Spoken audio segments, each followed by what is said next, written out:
नमस्कार दोस्तों। एप्लीकेशन शुरू होगी 3 सेकंड बाद। इंटरनेट के बढ़ते प्रसार और दुनिया में इंटरनेट पर बढ़ती निर्भरता के साथ साइबर हमलों का खतरा भी लगातार बढ़ता जा रहा है। चिंता इस बात की है कि पिछले कुछ सालों में साइबर हमलों की संख्या में तेजी से वृद्धि हुई है। बचाव के तमाम प्रयासों के बावजूद साइबर हमलों पर अंकुश नहीं लगा पा रहा।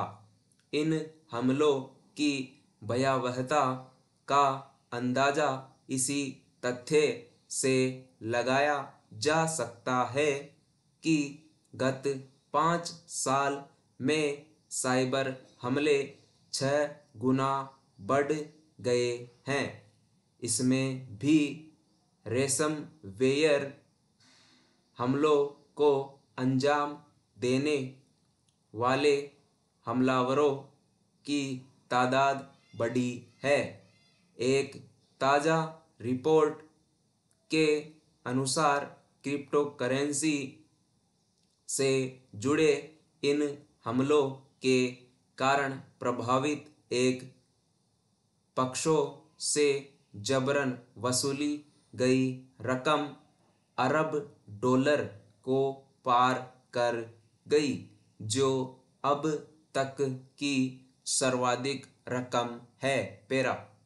साइबर हमलों को लेकर भारत के लिए यह चिंता और ज़्यादा इसलिए हो जाती है क्योंकि दुनिया में सबसे अधिक इंटरनेट उपयोगकर्ता भारत में हैं।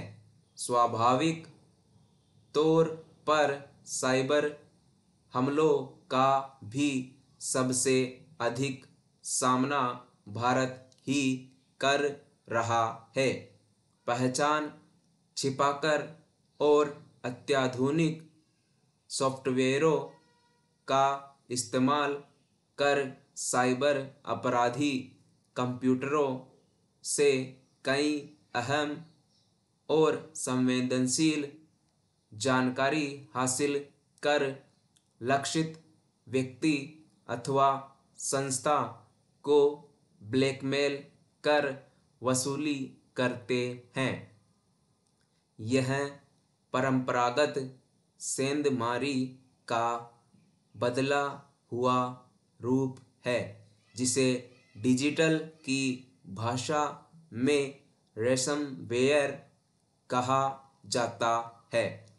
देखा गया है कि अपने जरूरी डेटा को दोबारा प्राप्त करने के लिए लोग या कोई कंपनी साइबर अपराधियों को मांगी गई रकम देने को भी तैयार हो जाते हैं।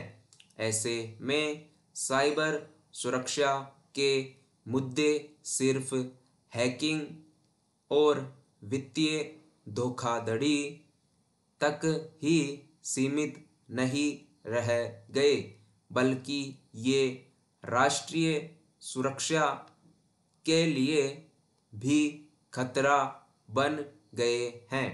अभी देश में डिजिटल संरक्षण एवं गोपनीयता को लेकर दुनिया के विकसित देशों की तरह ठोस कानून नहीं है और साइबर अपराधी इसका भी फायदा उठा रहे हैं।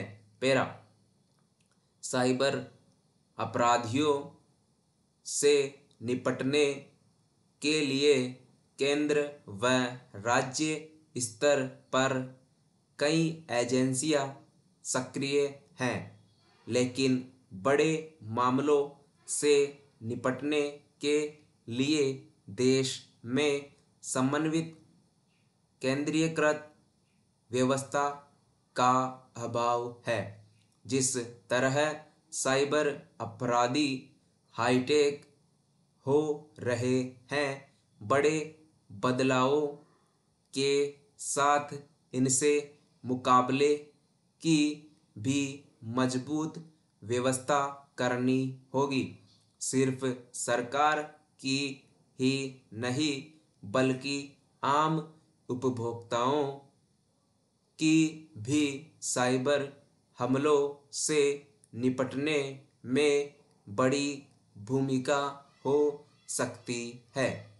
इसके लिए आवश्यक है कि उपभोक्ता तकनीक से जुड़ी संवेदनशील जानकारी जैसे ईमेल आईडी, पासवर्ड व क्रेडिट कार्ड की डिटेल शेयर न करें। पासवर्ड मजबूत तो रखे ही, अपने सिस्टम को अपडेट करते रहें। यह भी जरूरी है कि भरोसेमंद सॉफ्टवेयर ही इंस्टॉल करें। स्टॉप।